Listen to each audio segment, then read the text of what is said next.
Sup guys, I'm on a bit of a dawdle today and I was pondering to myself all the ways that through hiking has ruined my life.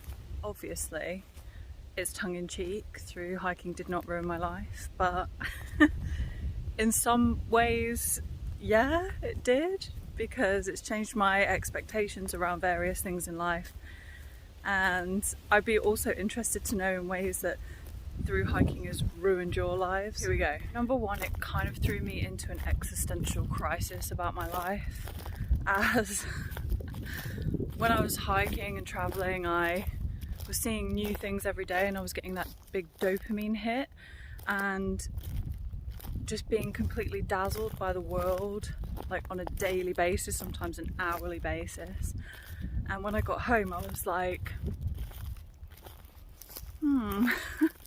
there's nothing to kind of give me that dopamine hit anymore. There's nothing exciting me. I did struggle with a lot of post-trail depression and just trying to get back up to that high again that I was sort of feeling every single day when I was hiking. And I still haven't quite managed to reach that level of high. I will be very honest about that.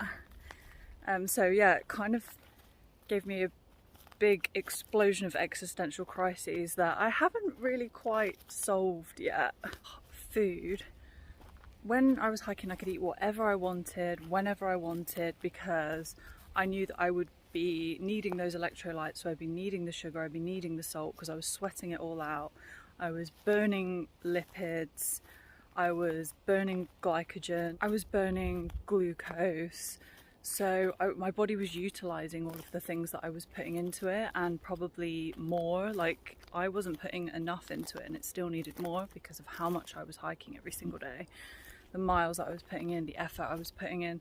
So I could happily just eat whatever. And that's just not really the case now. I have to watch what I eat more, because if I'm putting things into my body that it's not going to be able to utilise, then I risk, you know, heart disease, obesity, diabetes, and yeah, so that was kind of ruined for me by the trail. I got to eat all of these yummy things all the time, although in a way, like, paradoxically you do get kind of sick of all that sugar and crap, but you just can't have anywhere near that amount now. And it's like, relationships with other people. The trail ruined this for me because on trail you're all hiking together, you're all in it together, like working towards a specific goal. You've all got that goal in mind and you're all working towards it, and it's this big team of you that's hiking alongside each other and coming across the same kind of problems and helping each other find solutions.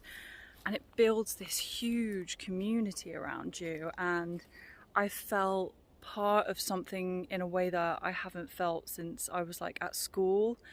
It really was quite amazing. It felt like you were swept up into this big blanket of people who were just there for you, kind of almost no matter what. And then you get back into the real world and you just remember, or for me anyway, how superficial a lot of relationships are in the real world. How people are very happy to sort of meet you for drinks that they can take pictures for on their Instagram, but when it really comes down to it, no one's really there for each other.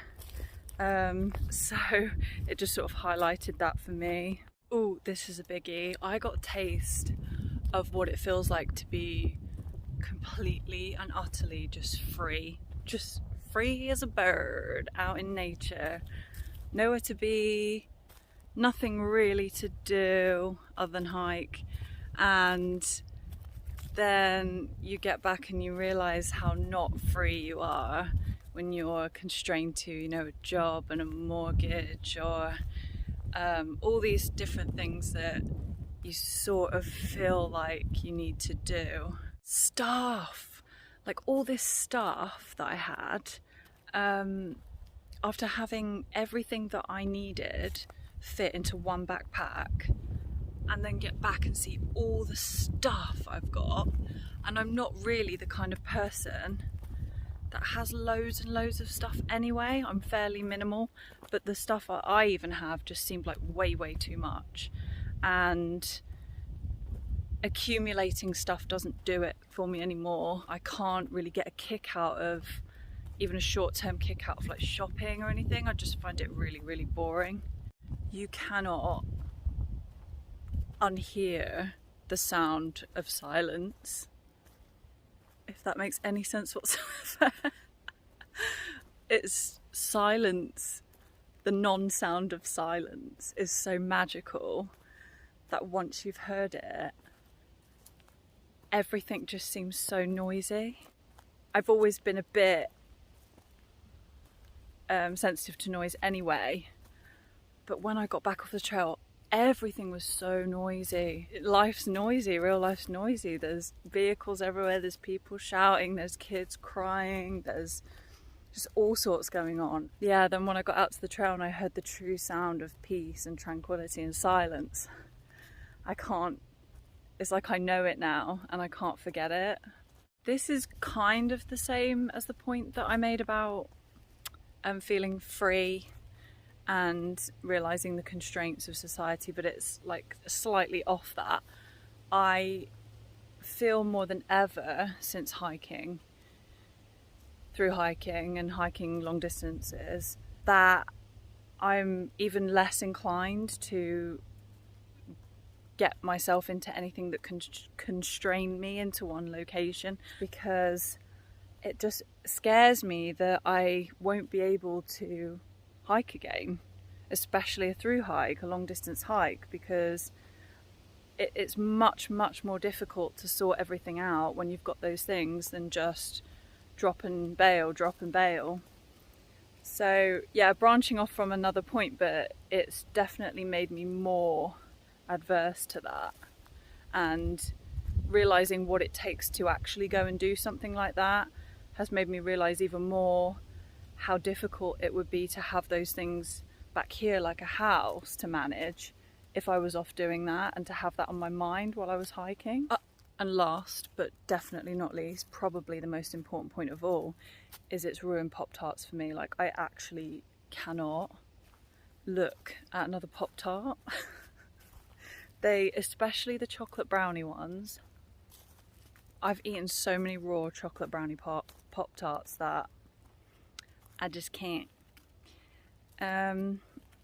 So anyway, that's what I was thinking about on my little walk today, which is quite nice out here. It is actually quite peaceful, but I can still hear cars in the distance, and yeah, it's not quite peaceful enough. But that's what I've been thinking about. I thought I'd just record my musings. Have you experienced anything that the trail has ruined for you since you got back? Have you been on a through hike and found that once you've come back, something that you used to not notice at all, or even something that you used to like, is it now ruined for you? Hit me up. Interested to know.